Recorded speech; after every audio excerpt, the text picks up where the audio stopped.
Mungu tutubu, turejeshe furaha ya kweli ya uhusiano mwema kati yako nasi. Wabariki watoto wako wote ambao leo wanaisikia sauti hii. Mimi nifanye kuwa chombo chako, ukaonekane Mungu katika Utatu Mtakatifu, Mungu Baba, Mungu Mwana na Roho Mtakatifu. Amen. Maneno ya Mungu ni kitabu cha Isaya 55 mstari wa 12 na wa 13. Isaya 55 12 na 13. Maana mtatoka kwa furaha, mtaongozwa kwa amani. Mbele yenu milima na vilima vitatoa nyimbo, na miti yote ya kondeni itapiga makofi. Badala ya michongoma utamea msonobari, na badala ya mibigili muhadesi. Jambo hili litakuwa ni kumpatia Bwana jina, litakuwa ishara ya milele isiyokataliwa mbali. Amen. Naomba tukae tafadhali.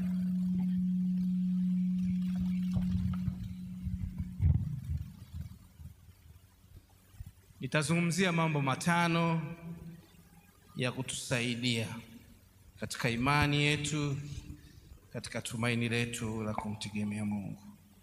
Jambo la kwanza, uzima wa milele upo kwa ajili yako. Hapa tulipo wote mtu akiingia pale, wote tunakwenda mbinguni. Tunakwenda mbinguni wote. Haina tofauti wanafunzi wanaingia katika chumba cha mtihani. Yaani wote wanafunzi wanajua wote watafaulu tu.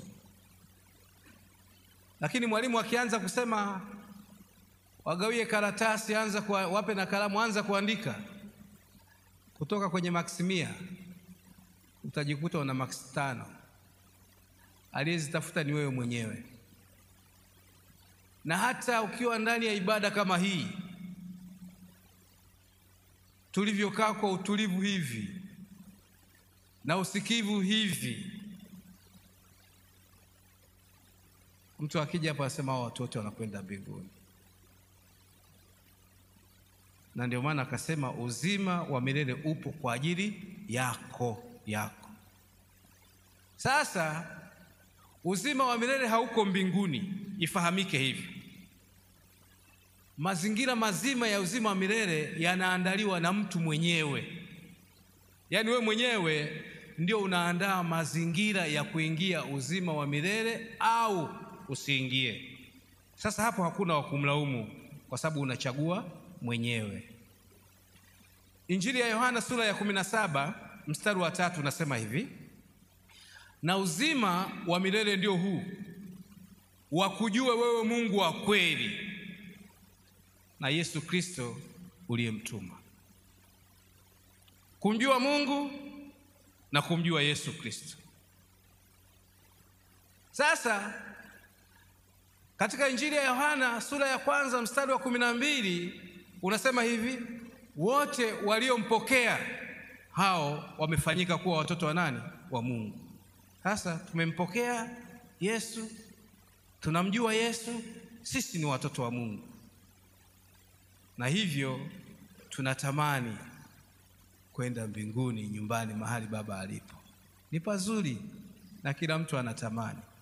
Nikiwaambia watu nani anatamani kwenda leo, nashangaa wengine wanasema hatuende. Wanaotamani kwenda mbinguni leo. Yaani huko watu wanatamani sio leo. Bwana asifiwe sana. Lakini katika kumjua Mungu na Yesu Kristo maana yake nini? Kumjua Mungu na Yesu Kristo maana yake nini? Moja ni kumsikiliza.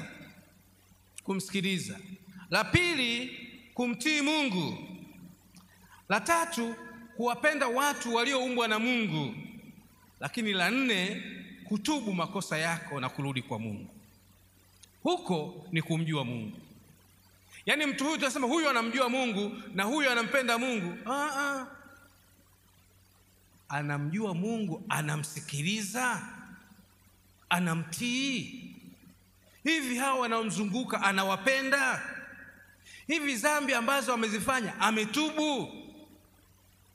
Huyo akitubu hayo, tunasema kabisa huyu safari yake imekaa vizuri ya kwenda mbinguni. Sasa Injili ya Mathayo mtakatifu sura ya 17 mstari wa 5 una maelekezo yanayotoka kwa Mungu kwamba mtu anayetaka kwenda mbinguni na ana uhakika na uzima wa milele anao, Mungu anamtambulisha Yesu katikati, sema huyu ni mwanangu mpendwa wangu ninayependezwa naye, msikieni yeye. Watu wanaingia ibadani, si wanatoka? Kwani unafikiri wengine wanasikia? Wengine wanafikiri wameelewa? Wengine wanatii neno la Mungu? Ameingia kwenye ibada, amehudhuria ibada, lakini kwenye utii ni mtu mmoja mmoja, sio wote, na halazimishwi mtu, ila mtu mwenyewe anaamua kwamba sasa hapa mimi nimekubali kutengeneza maisha yangu, nimekubali kumsikiliza Yesu. Alafu kwenye kitabu chetu cha Tumwabudu Mungu asema Yesu ndiye kiongozi wangu. Yesu ndiye kiongozi wangu, kufuata yeye ni furaha, ajua uongo vema,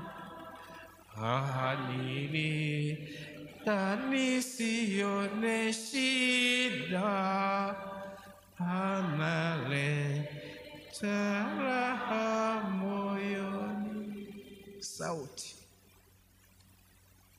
huyu ni mwanangu mpendwa ninayependezwa naye. Alafu nasema mimi maisha yangu sasa yanaongozwa na Yesu. Kuongozwa na Yesu sio kwamba mimi mijoho hili niliyovaa, ni kuisikia sauti ya Yesu na kuitii. Ndugu zangu, kuitwa Mkristo ni kusikiliza sauti ya Mungu, ni kutii sauti ya Mungu. Hapa duniani zipo sauti nyingi sana, tunasikiliza sauti za watu wengi sana. Zipo sauti zinazotoka kwa Mungu, ipo sauti inayotoka kwa shetani, iko sauti inayotoka kwa marafiki, iko sauti inayotoka kwa mume na kwa mke. Zote ni sauti, lakini mwenye kuzisikia na mwenye kuzitii ni wewe na mimi. Ayubu chupu amwache Mungu wake. Si mke akamwambia, kama Mungu wako ndio hivyo tena, wewe endelea kufa kivyako. Ayubu hakutetereka, lakini inawezekana mume pia akawa kikwazo, sauti yake akakupeleka mahali pagumu sana, na shetani anaweza akakupeleka mahali pagumu sana, lakini Mungu anatupeleka mahali safi na salama, ndani yake kuna uzima wa milele. Bwana asifiwe sana. Sauti hizi zote zina faida na hasara zake. Sauti zina furaha, zinaleta furaha, zinaleta na huzuni. Kuna sauti zinaleta maumivu ya moyo, na kuna sauti zinaleta furaha. Kuna sauti zinaleta watu wanatenganishwa. Ziko sauti hizo, tukizisikiliza zote tunaziona ni sauti, lakini ndani yake zina madhara. Ninakumbuka miaka ile uamsho umeingia, kulitokea sauti nyingi. Yaani mimi nimekata shauri, mimi nina Yesu, kwamba huyu babangu ni mlevi, mimi siwezi kuwa na baba mlevi. Mheshimu baba yako na baba atabaki kuwa baba. na mama atabaki kuwa mama. Hata akiwa na tabia gani, bado atabaki kuwa baba, kuwa mama. Lakini kuna sauti zimekuja, anasema umeolewa na mwanamume mliofunga ndoa, kanisa la KKT. Hilo sio kanisa. Lazima upate mume hapa na mke upate hapa. Wengine waliacha hata wake zao, wengine waliacha waume zao. Sauti. Lakini Mungu anasema, huyu ni mwanangu mpendwa ninayependezwa naye, msikieni yeye. Sauti. Muda mwingine unasikia sauti ngumu sana. Sauti ya kutii, ndugu zangu, ni sauti ambayo Mungu ameileta kupitia Yesu Kristo. Ukiisikia sauti hiyo ya Mungu leo, huyu ni mwanangu mpendwa wangu ninayependezwa naye, msikieni yeye. Tena katika Injili ya Luka sura ya 10 mstari wa 16 anasema hivi, awasikilizaye ninyi anisikiliza mimi, naye awakataye ninyi anikataa mimi, nami nimkataye mimi anikataa yeye aliyenituma. Yaani maana yake, tusipoisikiliza sauti ya Yesu tumemkataa Mungu. Na mimi niwaombe kanisa la Mungu leo, tuone sauti hii. Mungu anatupenda na Mungu anatujali. Kanisani tuna changamoto, na Wakristo tunakutana na changamoto nyingi sana. Kanisa leo tunasikiliza sana sauti za manabii ambao ndani yake zimewafanya watu wafarakane, na ndani yao zimechangia watu wengine kuendelea kuwa maskini kwa ajili ya udhaifu waliokuwa nao. Yesu amesema, nimekuja duniani, mmepewa bure, toeni bure. Lakini hata imefikia mahali mtu ni mgonjwa, madaktari wamethibitisha huu ugonjwa huu, lakini unaenda kuwaambia, hata ugonjwa huu ukitoa kamilioni kamoja nikiomba, basi wewe unapona. Hivi wewe sio mwizi katika wezi? Tena unawapa watu kitu ambacho hutakiweza. Unamwombea mtu kwa fedha, na Yesu amekupa kwamba maombi hayo fanya bure. Lakini Wakristo wetu mmepata nafasi, mmekwenda huko, mmeyumbishwa sana na vitu vigumu sana. Sauti. Muda mwingine tumezisikiliza ndoto. Kuna sauti, mtu amesikia ndoto tu, anasema nimesikia ndoto, anakimbia anaenda kwa nabii, kwa mtume, kwamba nimeota ndoto. Ambia, ndoto hiyo, huyo mume uliopewa sio wa kwako. Jamani, na mume niliopewa sio wa kwangu, mke niliopewa sio wa kwangu. Nyumba ulio hapo unapoishi, nyumba hiyo sio, ondoka nyumba hiyo, kuna jambo baya linakuja. Watu wamejawa na hofu na msongo wa mawazo, hawana amani. Sauti hizo, ndoto hizo. Na mwingine anaambiwa, wewe ni miongoni mwa watu mabilionea. Anaisikia hiyo sauti, na ukiangalia kweli anapambana, biashara zake haziendi vizuri, lakini akiambiwa, biashara hizi zinawezekana kwenda,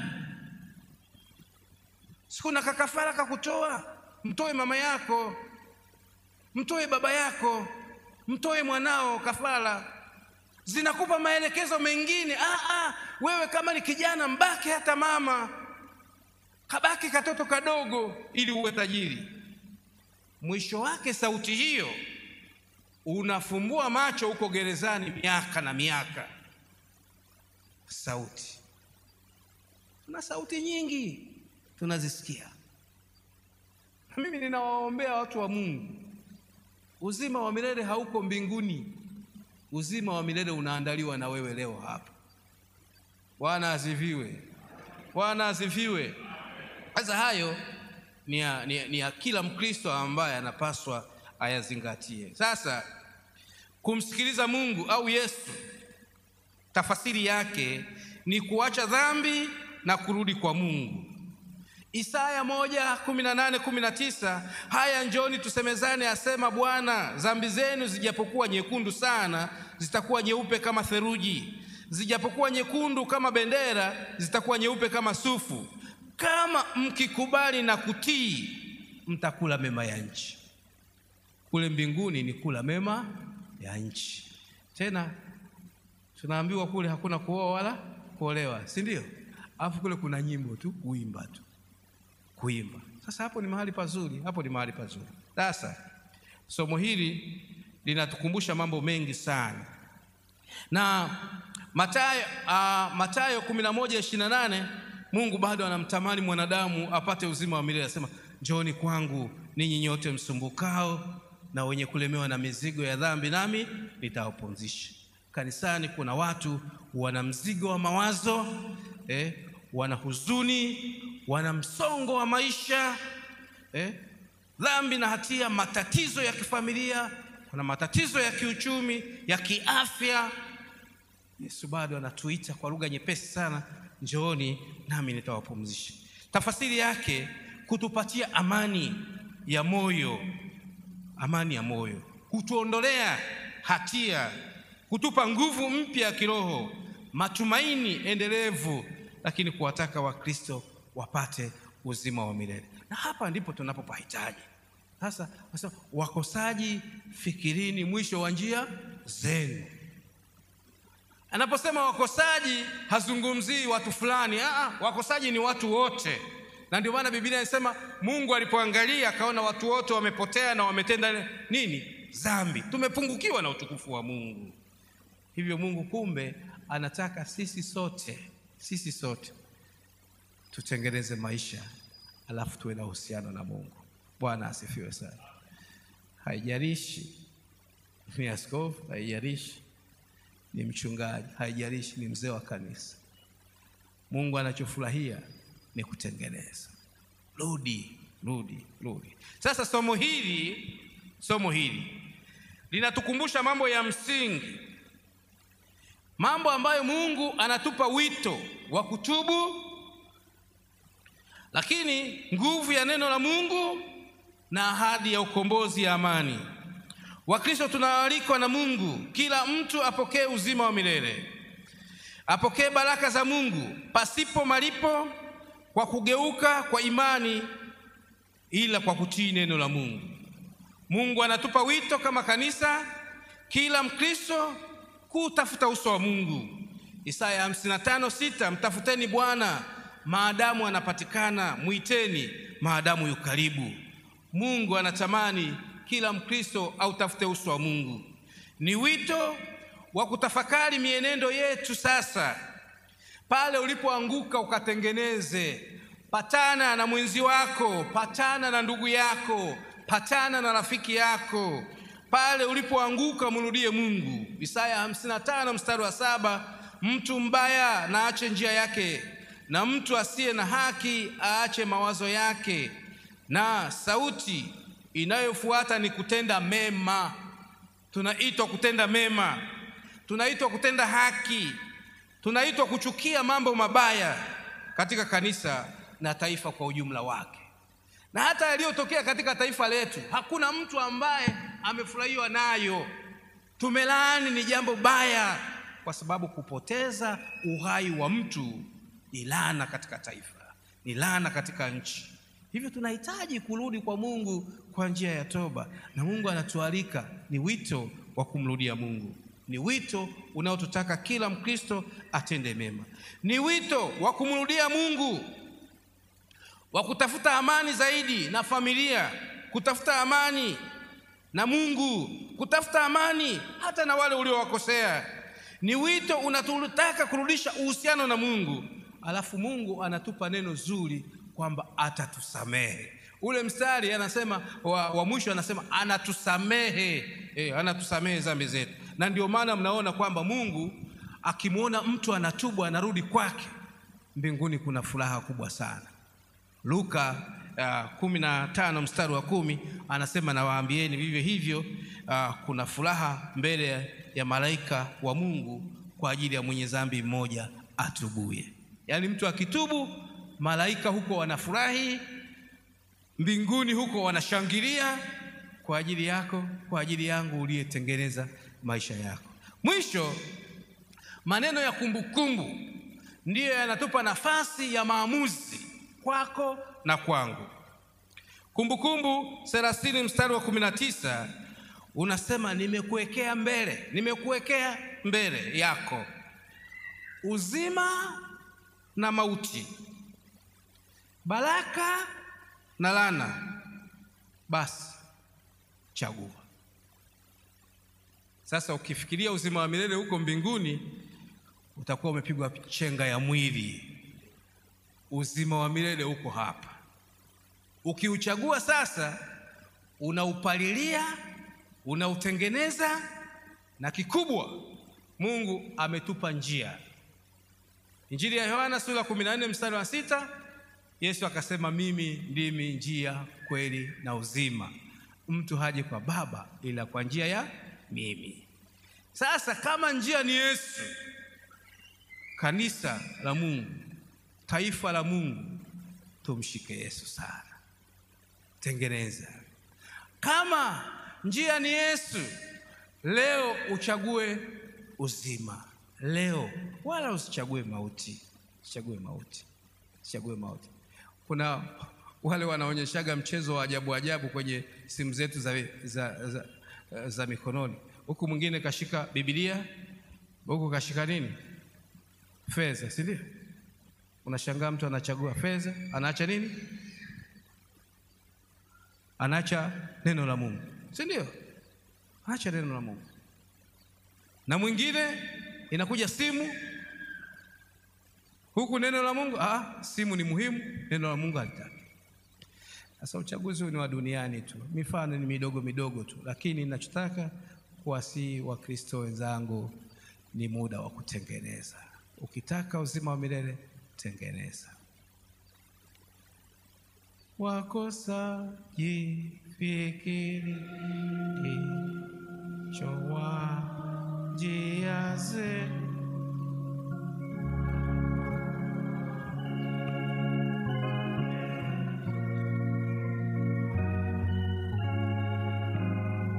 lode